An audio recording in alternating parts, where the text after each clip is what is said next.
పొద్దటి సంది 4 మాటల ఫోన్ కొట్టినా పట్టిన నీళ్లు బిక్కి పోవట్టే ట్రాక్టర్ వస్తుందా రాదా చెప్పు ఏం ఉద్దర పెడతా అనుకుంటున్నావా ఏంది నగదు వాడేస్తా నీతోని కాదంటే చెప్పు బొచ్చే ట్రాక్టర్లు ఉన్నాయి ఓ ఎల్లక్క ఎల్లుండెటు పోకు జరా మా బాయ్ కాడనే పనుంది ఇగో పైసలు ముందే తీసుకో మామ నాకు కూడా 4 యూరియా బస్తాలు వేసుకరాయే ఫోన్ పేల పైకం పంపిస్తా గాని అని అంటుండ్రట రైతులు ఆవు మళ్ళా ఎవ్వల అకౌంట్లో చూసినా పైసలేనాయే సచివాలయం ముంగట రాజీవ్ గాంధీ విగ్రహం కాడ రైతు భరోసా సంబురాలు చేసింది సర్కారు 9 రోజులల్లనే 9,000 కోట్లు రైతుల అకౌంట్లలో పడ్డాయి మళ్ళా 70 లక్షల మందికి పెట్టుబడి సాయం అందించినందుకే గీ సంబురాలు ఇప్పుడు 9 రోజులే గాని అప్పట్లా 90 రోజులు గిన పట్టేది రైతు భరోసా రుణమాఫీ బోనస్ పంటల బీమా రైతు బీమా ఒడ్లు కొనుడు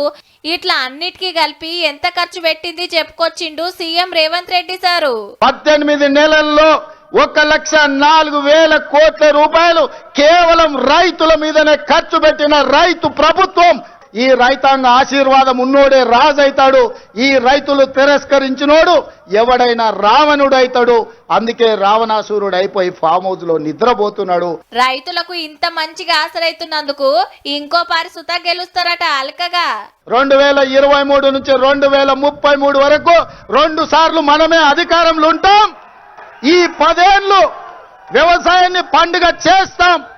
మాత్రం కాళేశ్వరం కడితే అంత ఆగమైందని గిట్లా అరుచుకున్నాడు నువ్వు కట్టిన 3 ఏళ్లకే కూలేశ్వరమైంది 1,00,000 కోట్లు గంగలో కొట్టుకపోయినయ్యాలి నిన్ను ఆ చిన్న కాళేశ్వరంలోనే ఉరి తీసినా తప్పు లేదని అక్కడి రైతాంగం అంటున్న మాట నిజం కాదా 10 ఏళ్ల బీఆర్ఎస్ ఏలుబడిలా తెలంగాణను తెర్లు చేసిండ్రు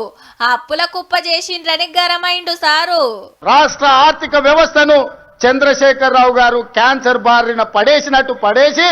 8,29,000 కోట్ల రూపాయలతో మాకు అప్పచెప్పిండు ఇవాళ మోయినాబాద్ లో Harish Rao farm house ఎట్లొచ్చింది జన్వాడలో KKR కు ఫామ్ హౌస్ ఎట్లొచ్చింది గజ్వేల్ ఎర్రవల్లిలో కేసీఆర్ కు 100 ఎకరాల ఫామ్ హౌజులు ఎట్లొచ్చినాయి చంద్రబాబు తోటి చేతులు కలిపి బనకచెర్ల ప్రాజెక్టుకు ఆసరైతుండనేటోళ్లకు గిట్ల చెప్పిండు చంద్రబాబు నాయుడుతోనే ఉండాలంటే చంద్రబాబు నాయుడుతోనే అంటగాగాలంటే అక్కడనే ఉండేటోని కదా తెలంగాణ ఇచ్చిన సోనియమ్మకు అండగా నిలబడాలి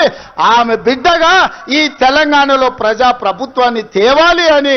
చంద్రబాబు నాయుడును కాదనుకొని ఇవాళ కాంగ్రెస్ పార్టీలో చేరి అప్పట్లా కేసీఆర్ సారే ఆంధ్ర గవర్నమెంట్ తోటి అక్కం పక్కం ఉండి మన నీళ్లు మలుపుకపోతానికి ఆసరైందని చరిత్రంతా చెప్పిండు రేవంత్ రెడ్డి సారు రోజమ్మ పెట్టిన రాగి సంకటి రొయ్యల పులుసు తిని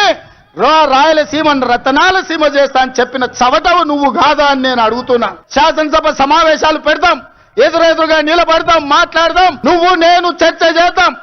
గోదావరి జలాలలో తెలంగాణకు అన్యాయం చేసింది ఎవరు బీఆర్ఎస్ పని అయిపోయింది ఏ ఎలక్షన్ల సుతా గెలవదని గిట్ల ఎడ్డిచ్చిండు తెలంగాణలో పార్టీ చచ్చిపోయింది సచ్చిన పాము ఆ సచ్చిన పాము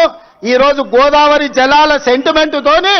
ఇవాళ మంటలు పెట్టి తెలంగాణలో పార్టీ మళ్ళీ బతుకుతుందట హైదరాబాద్ లోనే కాదు జిల్లాలల్లా రైతు వేదికల కాడ సుతా జోరుగా జరిగినాయి రైతు భరోసా సంబురాలు ఈ అసైన్మెంట్ కంప్లీట్ అయింది బట్టి గారు ఏదో